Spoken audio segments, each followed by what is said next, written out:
récupère les algues des collectivités, c'est-à-dire les collectivités aujourd'hui ont un problème avec les algues, qui sont des algues polluantes qu'on trouve sur les plages où il y a des baigneurs, des touristes, et donc il faut les retirer. Et aujourd'hui, ils les retirent, mais ils les enfouissent. Donc c'est pas écologiquement parlant intéressant.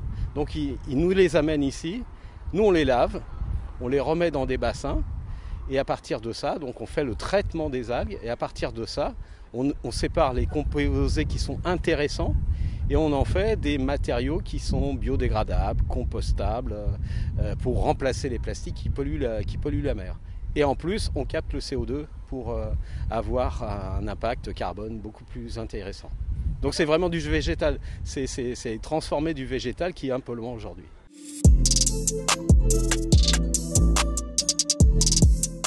Ceux qui sont le plus demandeurs, c'est les gens dans la distribution pour faire des sacs poubelles, mais on a aussi des gens qui sont dans le sport, qui disent nous on voudrait faire des paddles pour aller sur la mer, en algues, on voudrait faire des planches à voile, on va aussi bien dans la cosmétique pour faire des flacons, on va dans l'industrie potentiellement pour remplacer beaucoup de conducteurs d'énergie, on peut être partout en fait, nos applications sont infinies.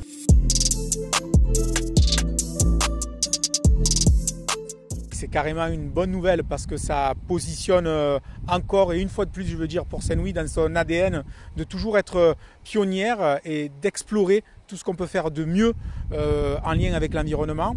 Et Eranova, c'est quand même un sujet qui est fabuleux. C'est-à-dire qu'on va débarrasser nos voisins de l'étang de Berre de ces algues qui leur causent des problèmes et qui nous coûtent de l'argent pour les évacuer et pour s'en débarrasser.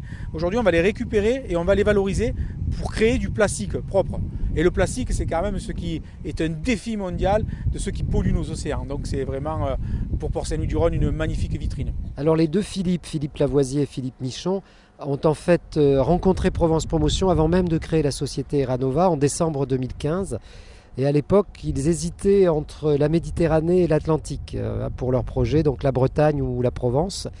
Et effectivement, Provence Promotion a assez rapidement mis en relation le projet avec le Grand Port Maritime. Et je pense que c'est cette interaction rapide qui a permis de rendre crédible le territoire.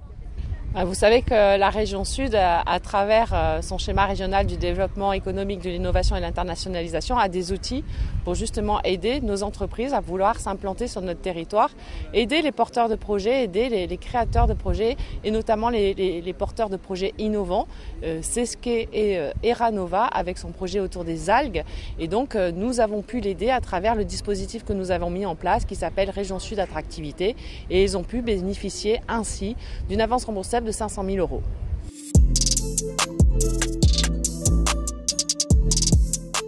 Nous croyons, nous aussi, à la décarbonation des produits et à la technologie. Et la start-up Eranova, à l'époque, avait cette ambition de décarboner les plastiques en récupérant les déchets d'algues d'échouage. Et dans le cadre de la reconversion de la raffinerie de la Mède et de ce site industriel qui est un véritable ancrage territorial dans cette région, nous étions en train de transformer notre site industriel qui se tourne et qui devient une vraie vitrine des nouvelles énergies avec une ferme solière, une fabrication de biocarburants, demain une unité d'hydrogène vert. On était tous les deux, Eranova et Total Energy, dans la même dynamique de transformation vers la décarbonation pour arriver vers la neutralité carbone